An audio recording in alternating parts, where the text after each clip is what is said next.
I've received a few phone calls in the last just 48 hours or so about this article that appeared in Maclean's magazine this week.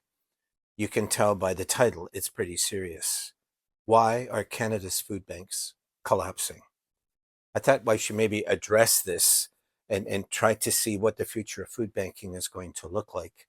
Now, I must say that the food banks are not collapsing, but some are getting very close. A recent Food Banks Canada report that came out talked about how in 2025, 30 to 35% of the food banks in the country are either going to ration or close altogether. That's significant. Also, the rise in demand on food banks has doubled in just 5 years. That's across the country. Now, at the same time as the Maclean's article came out, I found this from some emails that were sent to me. Burns Lake, BC, its food bank is in a serious deficit and is worried if it can survive as demand increases. Quebec City projects that its food bank's need is going to rise by 10%. In Newmarket, Ontario, they're worried about a serious drop off in donations and will they be able to continue at the level that they're at? And in Toronto, Canada's largest food bank, the Daily Bread Food Bank, its director just said this: "We can't keep up. Canadian food banks are at a breaking point as food prices are expected to soar in 2025. So it's across the country. I've got other ones from Nova Scotia, from Newfoundland, from British Columbia, the Yukon, the Northwest Territories. There's a lot of that going on as food banks are trying to figure out their future.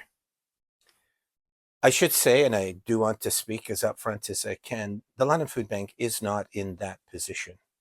Thanks to the generosity of Londoners, we're okay. Although our demand is doubled just like everybody else's has, we have been able to keep up with that demand because of the generosity of Londoners. Now that's important. We've got faith groups that are very active in helping us with food insecurity. We've got businesses that are very serious about it in helping us. We have service clubs, we have average citizens, we have schools. We've got a lot of cultural groups. We've got a lot of different groups out there that are supporting the food bank to the degree that we're not facing that imminent kind of challenge that others are. Now, as I said, we're fortunate, but it doesn't mean it's going to stay that way.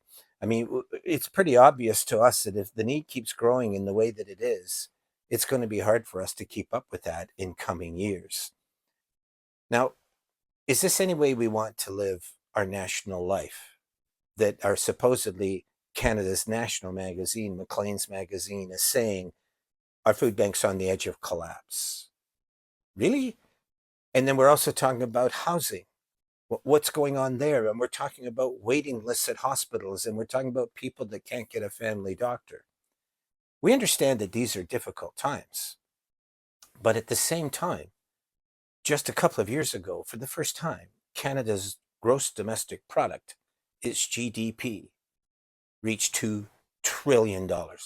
First time in history. There is lots of wealth in this land, but we have lost this ability to make sure it gets out to the average Canadian who really requires it. And that's important. I mean, Food Banks Canada gave report cards about provinces and territories across the country. Quebec got a C, and Ontario got a D minus. Now, there's a lot of reasons for that, but it really is about how governments themselves have abandoned the social service sector to the degree that it's created this new kind of dilemma that the country is facing for housing, for healthcare, and also for food. It shouldn't surprise us that that's what's happening. And as that is going on, there is this development of an underclass of people that are not able to afford rent anymore. And there's people who are working that are having to come to food banks. And there's seniors who can no longer, because of their fixed pensions, can no longer afford to stay in the apartments that they were in. Look, we don't need more food. We do need more accommodation, that's for sure, but it takes time to build houses and other housing complexes. But we don't need more food. That's not the answer to the system. Canadians are giving more now than they ever have. And that's with the price of food being the way that it is, rents being up, accommodation costs being way up, and inflation continuing to hit them hard on a cost of living basis. The food bank in Ottawa, which was the focus of the story in the Maclean's magazine, has said that the things have reached the point where governments across the country are going to have to give significant infusions of cash to food banks across the country if people hope to be able to keep supplying people in food insecure families. Is that the answer? It's not. I mean, I understand why people feel that that has to happen. But really, in London, for instance, we don't take government money. That's not what we do. There will be other food banks that are the same. There's been a debate about this in the food bank movement. But in London, we have not done that. We have felt that Londoners can cover it. And yet, at the same time as our needs continue to get bigger and bigger and bigger, I'm not sure what I'm going to be able to say in 2 or 3 years. Who knows what that challenge will be at that time? So if governments are all of a sudden going to, let's say, give a wad of cash to food banks across the country, what will that solve? It won't solve the reason or hit the reason why people are coming to food banks in the first place. I mean, it's a matter of income. It's a matter of people having the ability to go out and purchase the food that they require, or have enough money to be able to afford rent for their apartment. It's pretty clear, and Canadians don't have that kind of money anymore. And it's tough in Ontario. Premiums that have come from government have not increased in a decade. How are people to keep up with that? We ourselves, as middle class people, are having enough trouble keeping up with all of that. Every time I hear about people going to the grocery store, they're always discouraged.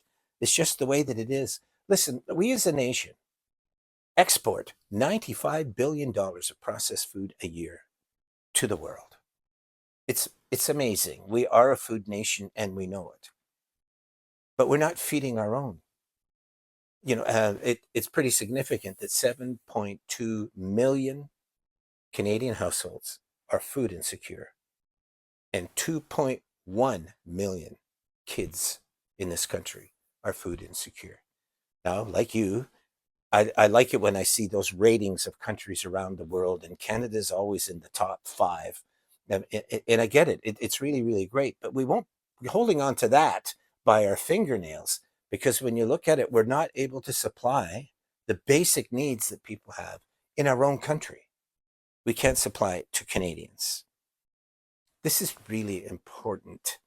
I think we can't keep going down this road. We can't keep going down this course. We have to change course. We have to find a new way.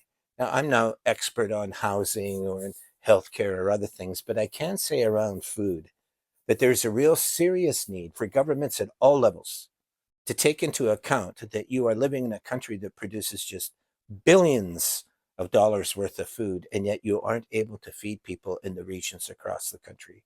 There is a responsibility for governments. I'm not saying that they necessarily have to put all the money, but they have to develop leadership that will combine and work with modern technologies and other things to help to supply more food to people so that they have more choices and more alternatives. Our governments are not doing that.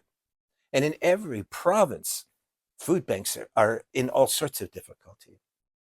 So I think that the article in Maclean's was a good one, because it does talk about where people are at as far as food banks go. They know they're getting close to the edge. That's important. I don't think that's happening in London yet, but we know it's getting to that point. And we have to address that, which is what we're doing with our board at present. Actually, that's tomorrow night. We'll be talking about it. What we need is more access to food, more income, so that people can afford food, especially as it continues to go up. What we need are more doctors and more nurses. What we need are cheaper university rates, college rates. What we need are, the kind of things that people require every day just to get by. We're having trouble providing that as a nation at the same time as we tout ourselves as being an economic player in the world, so on and so forth. But in the 20th century, we and other countries around the world, especially after World War II, developed a middle class which said that the average citizen of any of these countries has a right to an education, and an affordable one. They have the right to a home, and an affordable one. But surely they have a right to food. Surely they must be able to afford food so they can feed their children. This is where we're at. is the middle class erodes, especially the bottom part of the middle class. Our governments can't keep saying to us, we'll be okay.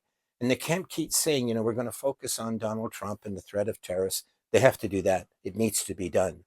But as you're doing all of those things, this $2 trillion economy, which we are really proud of, at the same time, can't put enough money in people's pockets so that they can afford the basics of life. This is where we're at. So when the Maclean's magazine article put that out, people in London grew worried and called. You don't need to for us. It's okay right now. But our numbers are increasing like you wouldn't believe, and the donations are not keeping up to those numbers. So we're well diversified. We work well with a lot of different groups, and we work with provincial and federal organizations and large companies and others that help to give us financing and food. That's true for food banks across the country. We're doing our best. And while Ottawa has a staffing of 50 people, London has one of 9. That's it.